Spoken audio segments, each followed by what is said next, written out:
Warga Israel panik saat ledakan hebat mengguncang kota Beit Shemesh. Diketahui ledakan terjadi di Tomer Company, sebuah pabrik yang memasok misil dan rudal untuk militer Zionis Israel. Tomer Company diketahui memproduksi mesin untuk rudal balistik Arrow 2 dan Arrow 3. Belum diketahui secara pasti apakah ledakan ini akibat serangan Iran atau percobaan rudal oleh Tomer Company.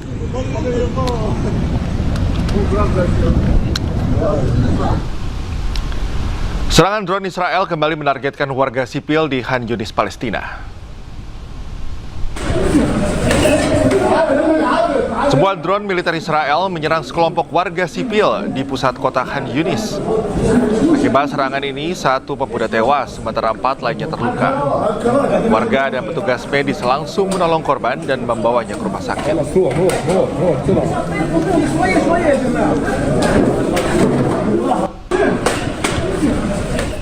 Militer Israel menganiaya seorang pemuda Palestina hingga tak sadarkan diri. Ibu korban histeris meminta bantuan. Seorang pemuda tergeletak di jalan dalam kondisi tak sadarkan diri di tepi barat Palestina. Sementara 3 militer Israel hanya berdiri di dekatnya. Pemuda ini pingsan setelah militer Israel menganiaya korban yang tengah berjalan. Warga pun berusaha menolong setelah mendengar teriakan ibu korban.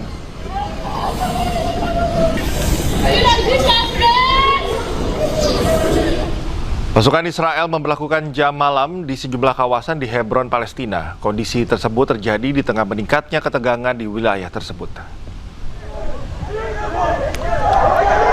Pemberlakuan jam malam ini diterapkan di kawasan Jaber al-Salaimeh dan Wadi al-Hussein di Hebron.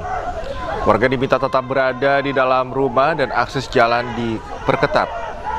Di saat yang sama terjadi serangan dari para pemukim Israel terhadap warga Palestina.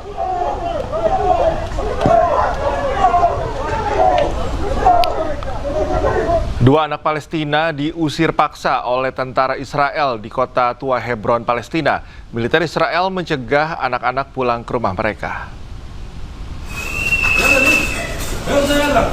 Anak-anak Palestina yang hendak pulang ke rumahnya dilarang dan diusir oleh militer Israel bersenjata lengkap yang memblokade permukiman di kota tua Hebron.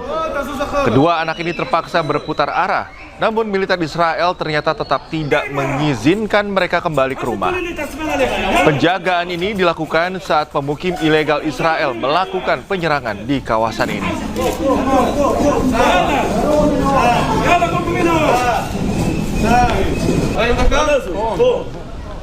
Setelah 2 kali menepi akibat tingginya ombak, kapal Global Smooth Flotilla terus bekerja keras melintasi lautan Mediterania. Perjalanan pelayaran kapal-kapal kemanusiaan Global Smooth Flotilla kembali berlanjut dan mulai mendekati zona kuning.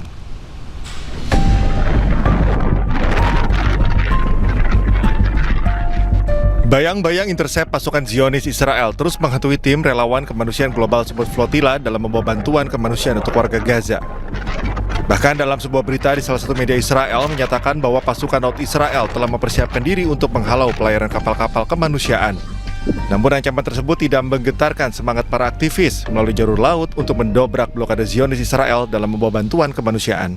Setelah 2 kali kami terhenti akibat gelombang laut disertai angin yang cukup kuat, kini kami mulai berlayar kembali dan diperkirakan dalam 24 jam ke depan kami akan memasuki zona kuning, di mana pada pelayaran tahun lalu di lokasi itulah kami diculik oleh pasukan Zionis Israel.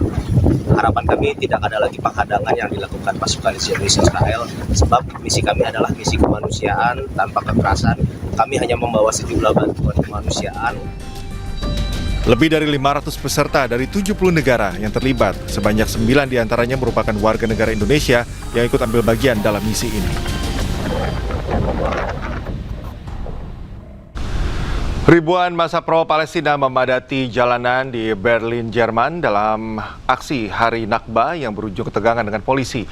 Mereka menuntut gencatan senjata di Gaza serta penghentian ekspor senjata Jerman ke Israel.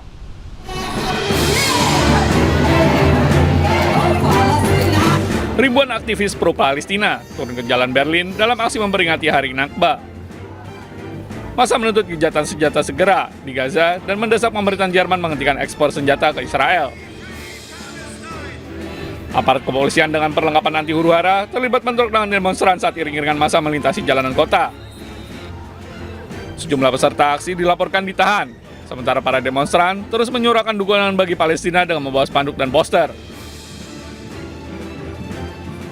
Ich bin hier, weil die Palästinenser nicht alleine gelassen werden sollen mit ihrem Anliegen, mit ihrem berechtigten Anliegen darauf hinzuweisen, dass ihnen ihr Land gestohlen wurde und heute immer noch gestohlen wird.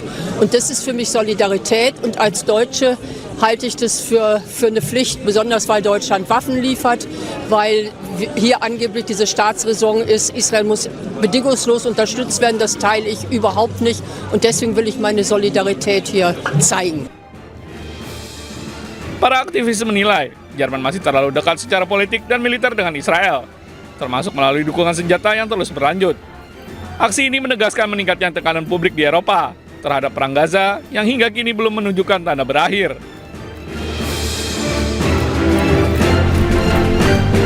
Aksi bela Palestina juga menggema di jalanan London. Demonstran menyuarakan dukungan bagi Gaza, sekaligus mengecam kebijakan pemerintah Inggris yang dinilai masih berpihak kepada Israel.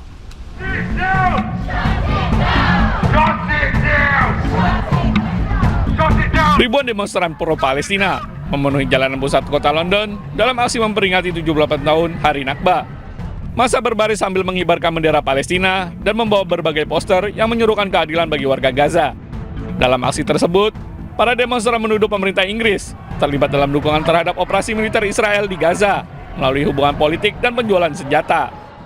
So we're protesting about the British government's complexity in that, and we're just protesting about the behaviour of the Israeli government, who are continuing the war on Gaza and continuing a war in Lebanon at the same time. And of course, they're absolutely instrumental in the American attack on Iran. So for all those reasons, it's been very important that people come out today.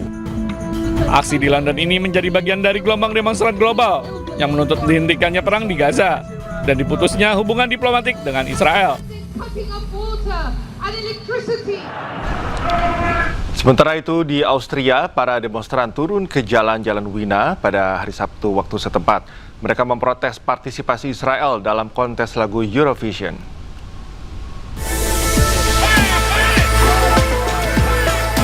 Sejumlah warga Wina, Austria, pro-Palestina menggelar aksi unjuk rasa di ibu kota.